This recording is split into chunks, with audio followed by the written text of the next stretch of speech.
Dobar dan, ja sam Ivana Glavaš-Bakija, glavna urednica izdavačke kuće Iris i Lirika. Danas ćemo razgovarati o katalonskoj književnosti s Vedranom Lavrinović. Vedrana, dobrodošla. Hvala vam, dobar dan. Mi se nalazimo na sveučilištu u Zadru. Zašto baš tamo? Zato što je upravo na sveučilištu u Zadru osnovan kolegij katalonskog jezika i književnosti. Vedrana zna nešto više o tome, pa će nam ona više o tome i reći. Da, tako je. Znači, nalazimo se na sveučilištu u Zadru, u našoj ibero-romanskoj knjižnici. Odjel za hispanistiku i iberske studije osnovan je 2006. i službeno 2007. godine i od početka nudi kao obvezni izborni kolegij katalonski jezik i književnost. Znači, od 2007. godine sklopljen je ugovor sa Katalonskim institutom Ramon Llull, koji nam svake godine ili svake dvije ili svake tri, ovisno o potrebama, šalje katalonskog lektora ili lektoricu, koji onda ovdje tijekom preddiplomskog i diplomskog studija nudi kolegije katalonskog jezika i književnosti.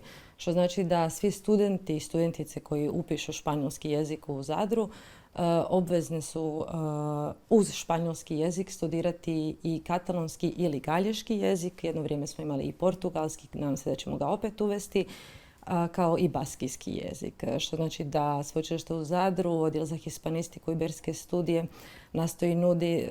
nastoji ponuditi jednu kompletnu sliku Pirinejskog poluotoka, ne fokusirati se samo na španjolski jezik i književnost, nego prikazati svu različitost tog jednog vrlo jezično bogatog teritorija. Važno je napomenuti da zapravo to je jedina opcija, recimo, studiranja katalonskog jezika u Hrvatskoj. Da, znači do 2007. godine do danas imali smo ukupno nekih 8 lektora i lektorica, uglavnom iz Barcelone, Lleide ili područja Valencije. I ono što je zanimljivo je da su neki od njih, poput recimo Pau Sancheza i Ferrera, koji je bio prvi lektor katalonskog tu, koji je zaista zaslužan za puno toga, na neki način je udario temelje katalonistici u Hrvatskoj, je danas vrlo važan prevoditelj hrvatske književnosti na katalonski jezik. Tako da taj odjel za hispanistiku i iberske studije je vrlo važan kao most između te dvije kulture. Stvara važne kulturne veze. Da. A recite nama što bi zapravo značio katalonski identitet? Što Katalonci smatraju svojim glavnim stupovima identiteta i kulture?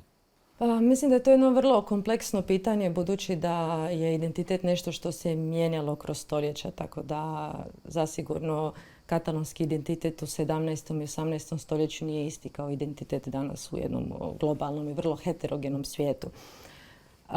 Ali mislim da ono što jest temelj katalonskog identiteta jest njihov jezik. Jedna vrlo jaka, bogata književna tradicija zbog koje se unatoč svim nastojanjima potiranja su zapravo sačuvali. Sačuvao se taj jezik, sačuvao se identitet, sačuvala se kultura. I mislim da je vrlo važno napomenuti jest ta svijest o jeziku, svijest o tradiciji, koja vrlo vjerojatno ima veze s tim da je u jednom povijesnom trenutku Katalonija bila imperij.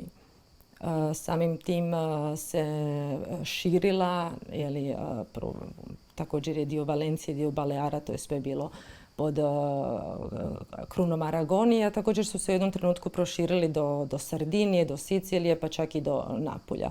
Što znači da taj nekakva imperijska prošlost koja je uvijek vezana uz jezik, jer jezik je moć i tako dalje, mislim da jest glavni razlog zbog čega je katalonski identitet i dan danas tako istančan i važan, unatoč tome što zapravo nemaju vlastitu državu. A gdje se sve govori katalonskim jezikom? Pa katalonskim jezikom govori se ono što podrazumijevamo pod Kataloniju i ono što Katalonci nazivaju katalonske zemlje, a to je Valencija i Balearski otoci, također jedan dio Aragona, ono što Katalonci nazivaju Catalunya de Nord, sjeverna Katalonija, to je dio Francuske, pokrajina Roussillon, to je grad Perpignan gdje se govori također katalonski jezik. Imamo Andoru to je jedina zemlja gdje je katalonski službeni jezik. I također jedna mala enklava, to je gradić Alger na Sardini. I naravno govori se u svim lektoratima, pa samim tim govori se i u Hrvatskoj, govori se i u Sloveniji i tako dalje. Mislim da u većini europskih zemalja, a i u nekoliko izvan europskih zemalja postoje katalonski lektorati koji svake godine upisuju po 20-30 studenata koji onda nastavljaju se baviti katalonistikom. Od kad datira katalonska književnost? Ono što možemo nazvati katalonskom književnošću? Pa vrlo rano zapravo, manje više kao i sve veće europske književnosti, znači razvoj katalonskog jezika možemo povezati s razvojem s ostalih romanskih jezika, koji su nastali iz vulgarnog latinskog. To je srednji vijek. Možemo reći da negdje u 13. stoljeću. Kada govorimo o katalonskoj književnosti, prvo moramo spomenuti trubadure, trubadure, provansalske trubadure, koji su izvršili veliki utjecaj na katalonske pisce. Iako su pisali provansalski, okcitanskim jezikom, taj okcitanski jezik je bio dosta kataloniziran, budući da su oni susjedi, te veze su bile vrlo jake. Tako da su neki počeci katalonske književnosti se smatra provansalska poezija. Nakon toga imamo jednu najvažniju zapravo književnu figuru, na neki način otac katalonske književnosti, to je Ramon Llull, po kojem institut s kojim mi surađujemo je dobio ime. Ramon Llull je bio vrlo zanimljiva ličnost iz 13. stoljeća, budući da je počeo upravo kao pisati liriku na tragu trubadurske poezije. Međutim, nešto se događa, on je usnio neki san i ostavlja svoju ženu i 2 djece i postaje kršćanski aktivist. I putuje po cijelom tada poznatom svijetu, po Europi, po Africi i tako dalje. I piše. Jako je plodan autor, ostavio je više od 200 dijela i pisao je u svim žanrovima. Znači, prvo je počeo poeziju koji se kasnije zapravo odrekao, budući da nije htio pisati neku svjetovnu i zabavnu književnost, nego mističnu, filozofska dijela, teološke diskusije i tako dalje. Ostavio je dosta dijela i ono što je bitno za katalonski jezik da je uspio na neki način naddijalektalno ujediniti katalonski jezik. Napravio je recimo za katalonski jezik ono što je Dante napravio za talijanski jezik. Takva je njegova... Ili Shakespeare možda za engleski. Da, takva je njegova važnost zapravo danas, iako nije bio književnik u smislu koju mi danas smatramo književnika, ali pisao neke vrste Bildungsromana kao što je La Blanquerna i tako dalje. Znači, ostavio nam je stvarno dosta vrlo jednu baš veliku književnost, dosta dijela, filozofskih, teoloških i tako dalje. Tako da mislim da ta neka književnost počinje sa Ramonom Llullom i koji je kasnije izvršio utjecaj na dosta pisaca. Nakon toga Ausias Marc, ono što se smatra zlatno doba katalonske književnosti, to je neko 15. stoljeće, bio je pjesnik koji možemo čitati u prijevodu Nikole Miličevića. To je jedno od prvih zapravo zabilježenih prijevoda katalonske književnosti na hrvatskom jeziku u njegovoj antologiji ljubavne poezije. Pisao je poeziju koja je bila vrlo mračna poezija koja se bavila ljubavna poezija koja se bavila temama. Uvijek je tu bila neka tenzija između želje i nekakvih moralnih prepreka. To je bio nekakav sukus Markove poezije. Nakon toga slijedi neko razdoblje dekadencije. Dekadencije, to je nekoliko stoljeća dekadencije kada prije toga bi trebala samo spomenuti recimo viteške romane kao što je Tirant Blanc koji se objavljuje u 15. stoljeću. I to je vrlo zanimljivo budući da se Quixote objavljuje nekoliko stoljeća kasnije, a upravo ga i Cervantes spominje u Quixoteu kada u onoj sceni kada se rješava tih knjiga zbog kojih Don Quixote ludi. Jedna od knjiga koju spominje je Tirant Blanc zapravo. To je bio viteški roman valencijskog pisca Jonata Martorellja. Nakon toga slijedi nekoliko stoljeća stagnacije i dekadencije i možemo reći da tek onda u 19. i 20. stoljeću se događa ono što Katalonci nazivaju renesansa, znači neka vrsta renesanse kada se ponovo počinje pisati na katalonskom jeziku i katalonski jeziku se opet vraća neka vrsta prestiža koji je gubio budući da je to vrijeme kada Katalonija gubi svoju neovisnost, potpada pod španjolsku krunu i počinje to zatiranje jezika. Tako da, zahvaljujući recimo Jacintu Verdagueru, koji se smatra nekom vrstom katalonskog Viktora Hugoa i tako dalje, opet katalonski vraća taj prestiž.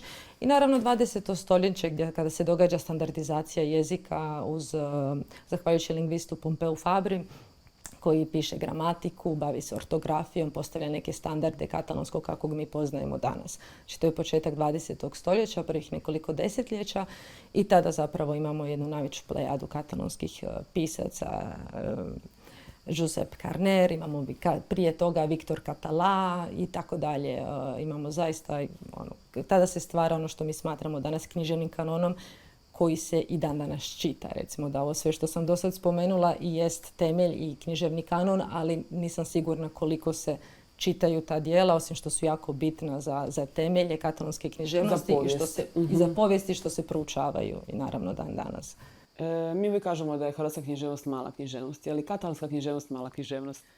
Ili možemo tako nazvati? Pa vjerojatno jest, ako ćemo je usporediti sa velikim književnostima, jer u odnosu na španjolsku, u odnosu na englesku, to jest mala književnost, ali je to velika književnost. Naravno, slažem se. Da. Imamo Ramona Ljulja koji piše u 13. stoljeću kada nemamo takvih primjera u drugim književnostima, recimo. Tako da s te strane se katalonska književnost može se dičiti na neki način svojom prošlošću koja je jako bogata, ali je i dalje u odnosu na velike hegemonije mala književnost. Dobro, to je zbog, recimo možemo reći, zbog broja stanovnika, manjeg broja stanovnika, recimo i manjeg tog geografskog prostora koje zauzimaju. Samo se radi o tome. Ne radi se kvalitativno o malim ili velikim književnostima. Pa mislim da je uvijek samo pitanje toga, ništa drugo.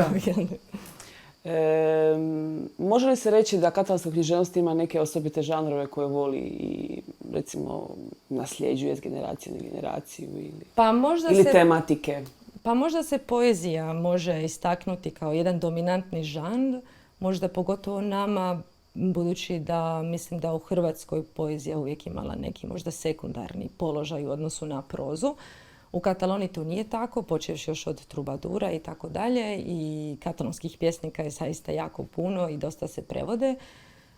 Međutim i roman, naravno pogodbi živimo u dobu romana i dalje, mislim, tako da roman je i dalje najdominantniji žanr, ali recimo kroz povijest mislim da je poezija bila taj najdominantniji žanr. A po pitanju tema, mislim da se ta književnost ne razlikuje previše od ostalih književnosti, to su uvijek neke vrlo univerzalne teme, sa nekim partikularizmima koji su vezane uz povijest, kontekst i tako dalje.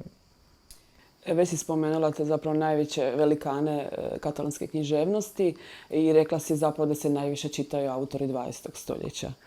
Pa koji su to autori 20. stoljeća koji su jako čitani? Pa recimo, evo vi ste objavili Mariju Barbal, rekla bih da pogotovo njezin roman Kamen u odronu zasigurno jest neka vrsta novijeg klasika. Ali ako se vratimo u 20. stoljeće, to je zasigurno recimo Josep Carner, Josep Pla, koji nam je zanimljiv budući da je putovao Jugoslavijom i napisao je nekoliko dijela svojih putopisa koje je objavio. Boravio je u Zadru, u Šibeniku, Dubrovniku, Splitu i tako dalje, tako da daje svoj neki uvid. To je nama uvijek zanimljivo, jeli, kako su nas gledali, kako su nas vidjeli.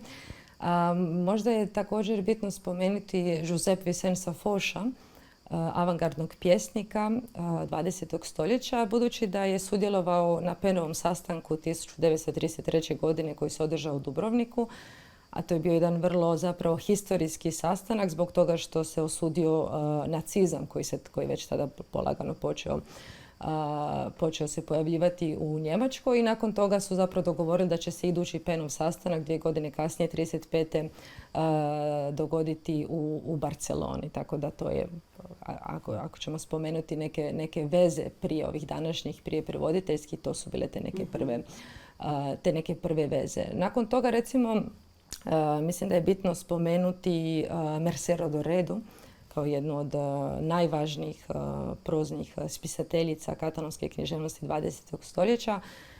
Mislim da su njezina 2 romana koja su jako bitna, to je La Plaza del Diamant i El Mirall Trencat, Dijamantni trg i Razbijeno zrcalo, nisam sigurna koji je prijevod na hrvatski, mislim da, oba su u prijevodu Borisa Dumančića, ako se ne varam, objavljena i na hrvatskom. Nakon toga imamo Jaumea Cabrea, također koji je objavljen, mislim da su 3 romana objavljena na hrvatskom. Albert Sanchez Peñol, također su 3 romana objavljena na hrvatskom. Carme Riera, pa možda i Kim Monceau, koji je jako bitan upravo zbog toga što je jedan od prvih postmodernističkih pisaca koji je dosta utjecao također na katalonski jezik, vrlo specifičnog izražaja, koji će uskoro biti objavljen na hrvatskom jeziku.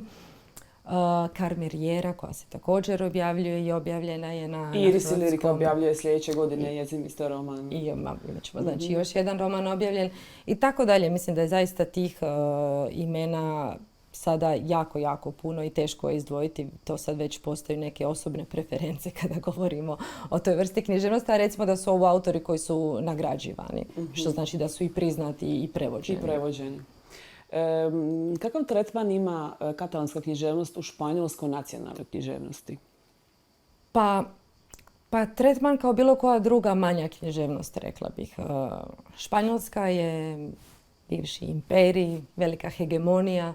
Samim tim nema potrebe, rekla bih, da uključi druge književnosti koje su pisane na jezicima koji nisu španjolski, bez obzira što je recimo status te katalonske književnosti takav da ne znamo smatramo li je dijelom španjolske književnosti ili ne. Mislim da je to jedno vrlo osjetljivo pitanje i da ćemo uvijek dobiti različit odgovor. Neki će reći da, jer budući da se događa, da nalazi se u Španjolskoj, ona jeste dio španjolske književnosti. Mislim da se Katalonci, s obzirom koliko su ponositi, vjerojatno ne bi složili s tom tezom. Ali kažem, tu su te dvije perspektive. Koji tretman ima? Pa mislim da nema neki poseban tretman u smislu da će se vjerojatno spomenuti oni pisci koji su iz Katalonije, koji pišu na španjolskom jeziku. Eventualno će se spomenuti Rantolo Blanc zbog važnosti koju ima u katalonskoj književnosti, možda Ausias Marc, eventualno Ramon Llull, ali se ne uči zasebno. Možda je danas situacija drugačija nego prije, budući da katalonska izdavačka kuća Anagrama objavljuje dosta pisaca, dosta prevodi katalonske autore. Imamo slučaj Irene Solar, recimo, koja je danas možda onako najveće katalonsko ime. I mislim da dobro kotira u španjolskim medijima, da se dosta piše o njoj, tako da mislim da je danas ipak situacija drugačija. Ali ne znam kako je pitanje recimo u osnovnim i srednjim školama. Mislim da se tu ne dodiruje, ne spominje katalonska književnost. Evo samo ću jednu zanimljivost što sam saznala iz razgovora sa Borisom Dumančićem, da je Carme Riera zapravo ušla u akademiju španjolsku, što je zapravo rijetkost za pisce koji pišu na katalonskom jeziku. Da, eto, vidimo. Da, ipak ima, mijenjaju se stvari. Rekla si, spomenula se taj povijesni sastanak PEN-ov prvi dodiri hrvatske i katalonske kulture, književnosti. Kakvo je stanje prevođenja katalonskih dijela, dakle, od tog datuma pa do dana današnjega? Pa imamo tijekom 20. stoljeća imamo nasumična prevođenja. Ne radi se o nekom sustavnom, recimo, prevođenju kakvom svjedočimo danas. Mislim da je danas situacija apsolutno nevjerojatna ako usporedimo sa 20. stoljećem, što naravno treba jednostavno shvatiti u skladu sa kontekstom u koji smo živjeli, kako Katalonija, tako mi. 20. stoljeće jedan dobri dio obuhvaća Frankova diktatura, katalonski jezik je zabranjen, tako da produkcija je vrlo mala. Ne možemo ni očekivati da će se takva vrsta književnosti recimo prevoditi. Hrvatska pak nema neke veze sa frankističkom Hrvatskom kao dio Jugoslavije i tako dalje. Tako da što se tiče povijesnih veza u tom trenutku one su vrlo male. Ali mislim da tu trebamo istaknuti zasigurno važnost koju je imao Tonko Marojević, budući da je on prvi prevoditelj zapravo s katalonskog jezika. On na nekom susretu u nekom talijanskom gradiću u Raveni, čini mi se, upoznaje jednog katalonskog povjesničara umjetnosti koji ga onda upoznaje sa katalonskom poezijom. I tada Marojević počinje prevoditi. Prvo je objavio Bikovu kožu, jednu malu antologiju modernog katalonskog pjesništva. Mislim da je to 1987. godine. Nakon toga, mislim prije toga, kao što sam spomenula, u antologijama Nikole Miličevića i Antuna Šoljana imamo nekoliko pisaca, Ausias Marc, Jordi de Saint-Jordi, mislim da je Joan Brossat, možda i Foch.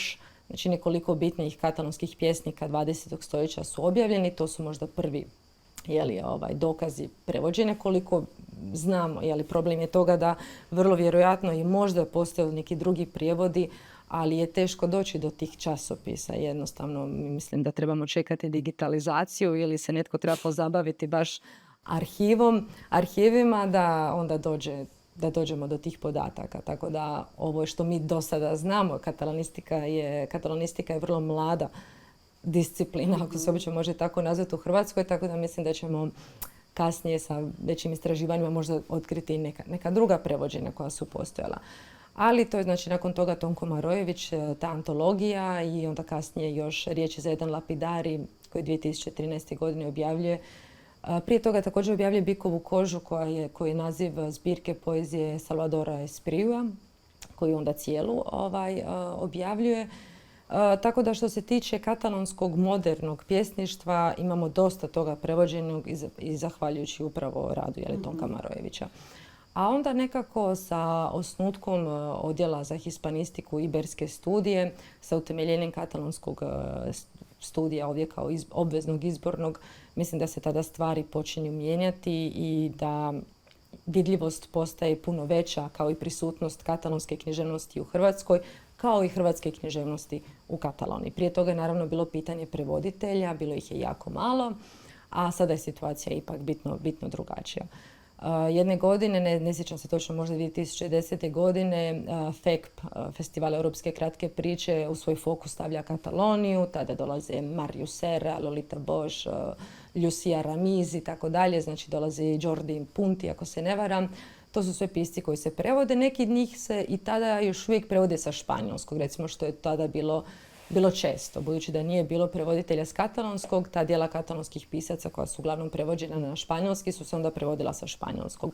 Danas je situacija bitno drugačija i prijevod je uvijek direktan, sa katalonskog na hrvatski i obrnuto.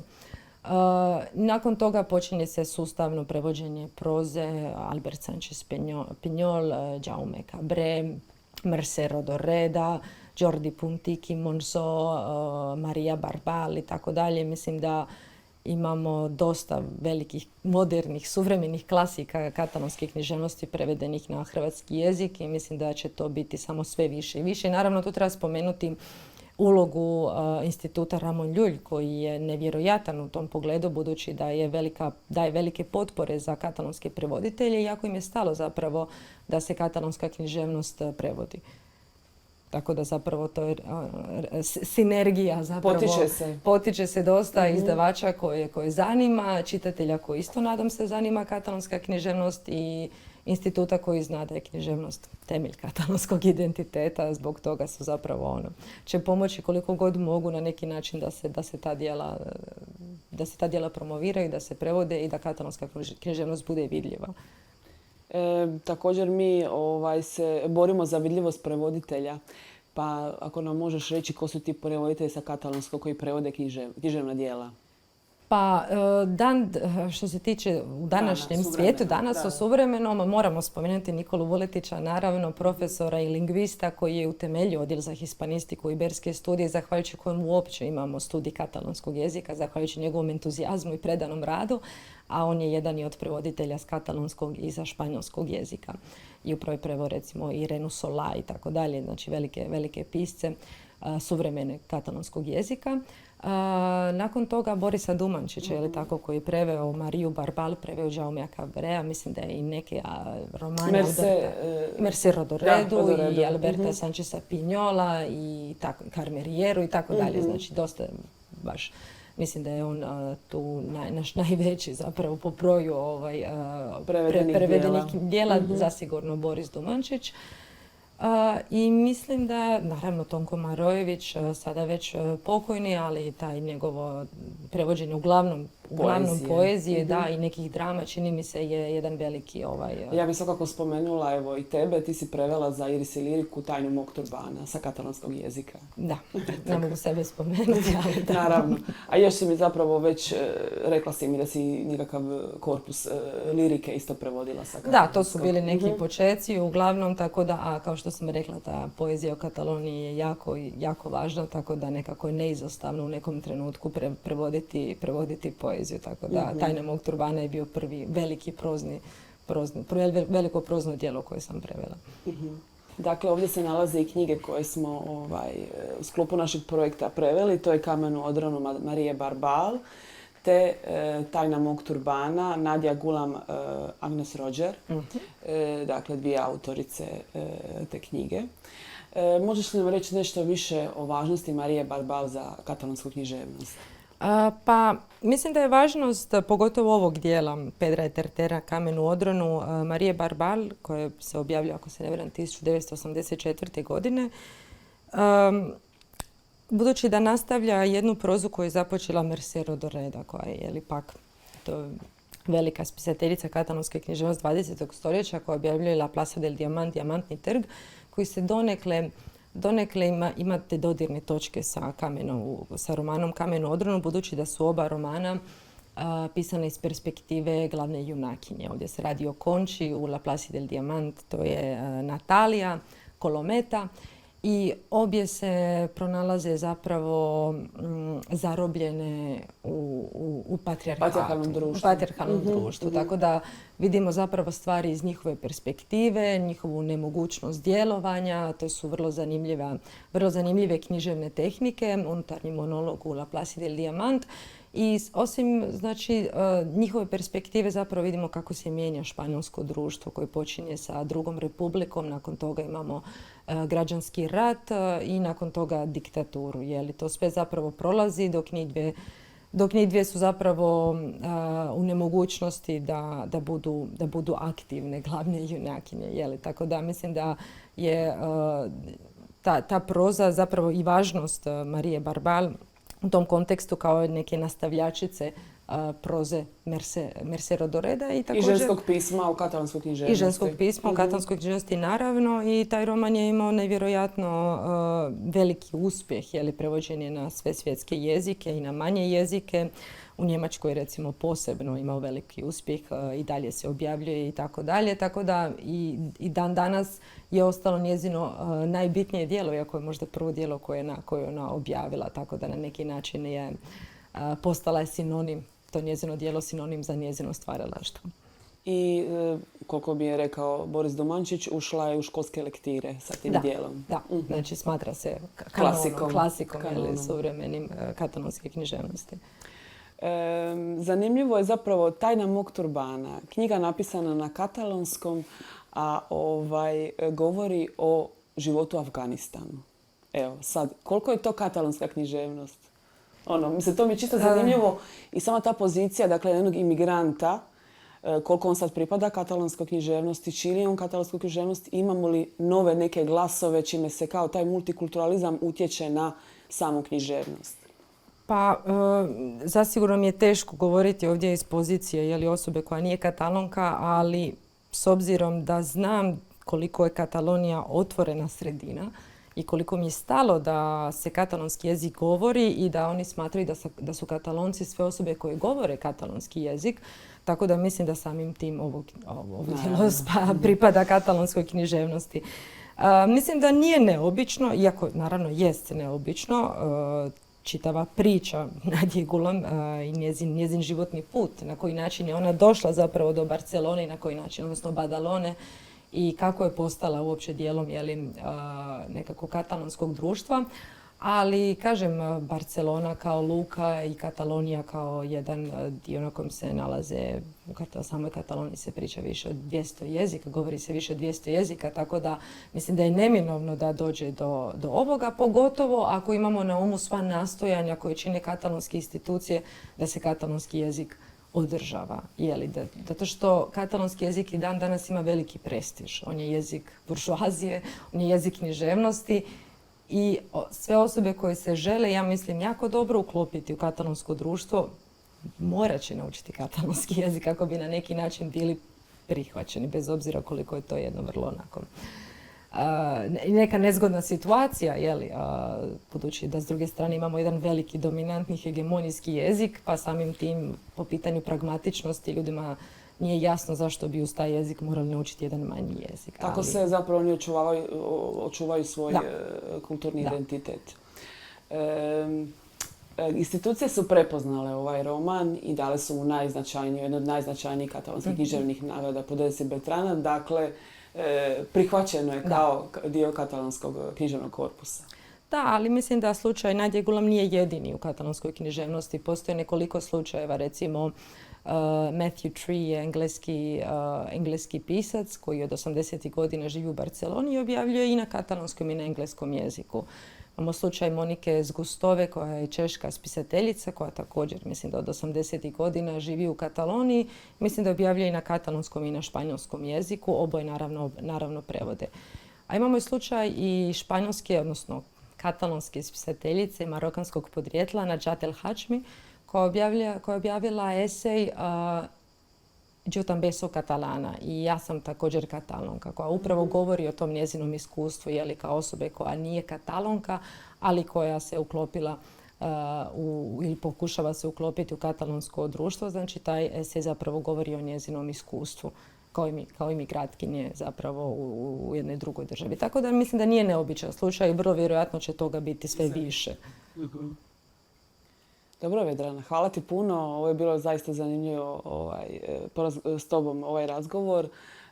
Mi se vidimo i u rujnu kada bude Nadja Gulam gostovala na festivalu svjetske književnosti u Zagrebu.